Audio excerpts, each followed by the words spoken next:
वक्फ बोर्डासंदर्भातला विषय आमच्यासाठी संपलेला आहे. ते मौलवी आहेत ना, त्यांना मुस्लिम एवढा माहिती आहे, एवढं प्रेम आहे. अमित शहांच्या भाषणामध्ये हे वारंवार आलेलं आहे, आम्ही जमिनी विकू. वक्फ बोर्डासंदर्भातला विषय आमच्यासाठी संपलेला आहे. वक्फ बोर्डाच्या सुधारणा बिलाचा विषय हा शिवसेनेसाठी संपलेला आहे. त्याच्यावर त्या पुढे इंडिया आघाडी म्हणण्यापेक्षा काही लोक कोर्टात गेलेले आहेत. अभिषेक मनु सिंघवी यांनी सांगितलं, ज्येष्ठ कायदेतज्ञ, त्यांनी राज्यसभेतल्या त्यांच्या भाषणात सांगितलं की हे विधेयक हे घटनाबाह्य आणि संविधानाच्या अनेक कलमांची मोडतोड करून बनवलेलं विधेयक, त्याच्यामुळे सुप्रीम कोर्टामध्ये हे विधेयक टिकणार नाही असं कायदे तज्ञांचं मत आहे. पण शिवसेनेचं त्याच्यावरती एक स्पष्ट असं भूमिका अशी आहे की आम्ही वक्फ बोर्डाचं जे विधेयक भारतीय जनता पक्षानं आणलं त्याच्या विरोधामध्ये आम्ही मतदान केलं. या विधेयकाला या क्षणी कोणताही धार्मिक आधार नाही.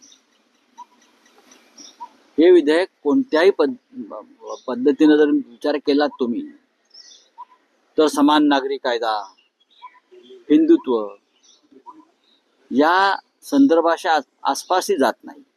हिंदुत्वाचा संबंधच नाही या विधेयकात. या विधेयकाचा संबंध असलाच तर तो इस्टेट आणि प्रॉपर्टीशी आहे. सरकारमधल्या काही लोकांना आणि त्यांच्या उद्योगपतींना, लाडक्या उद्योगपतींना वक्फ बोर्डाच्या 2 लाख कोटीच्या जमिनी आपल्या घशात घालायच्या असल्यामुळे हे विधेयक आणलंय आणि आम्ही त्याला विरोध केला. बस, बाकी काय नाही. हे जे उदय सामंत मुस्लिम धर्माची गैरसमजाविषयी जे बोलतात ते मौलवी आहेत का? त्यांना मुस्लिम धर्म एवढा माहिती आहे, एवढं प्रेम आहे. ते मौलवी आहेत का मुल्ला आहेत? कोण आहेत ते? कोणी कोणाविषयी गैरसमज पसरवत नाही. मुस्लिमांच्या संपत्तीचं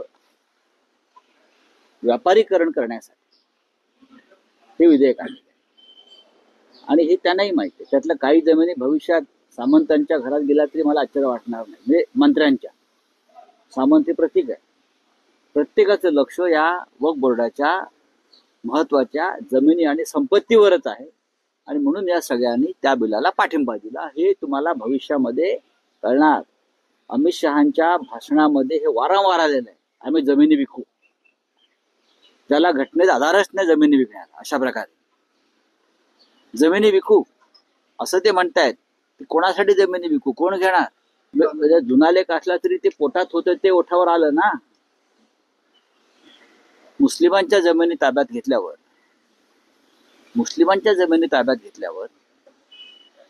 चर्चेस, ख्रिश्चनांच्या जमिनी, पारशांच्या जमिनी, देरासर, देवस्थानांच्या जमिनी, अशा अनेक जमिनीवर त्यांचा डोळा आहे. अशा अनेक जमिनीवर त्यांचा डोळा आहे आणि हे सरकार जोपर्यंत आहे तोपर्यंत या देशातल्या देवस्थानाच्या प्रत्येक धर्माच्या जमिनी हे ताब्यात घेऊन त्याच्यावरती आपल्या उद्योगपतींना टॉवर्स उभे करण्याची संधी देईल. कोणासाठी जमिनी विकू? कोण घेणार? जुना लेख असला तरी ते पोटात होतं ते ओठावर आलं ना. मुस्लिमांच्या जमिनी ताब्यात घेतल्यावर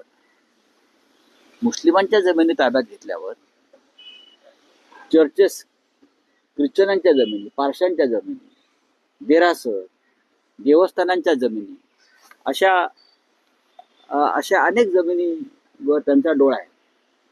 अशा अनेक जमिनीवर त्यांचा डोळा आहे आणि हे सरकार जोपर्यंत आहे तोपर्यंत या देशातल्या देवस्थानाच्या प्रत्येक धर्माच्या जमिनी हे ताब्यात घेऊन त्याच्यावरती आपल्या उद्योगपतींना टॉवर्स उभे करण्याची संधी देईल.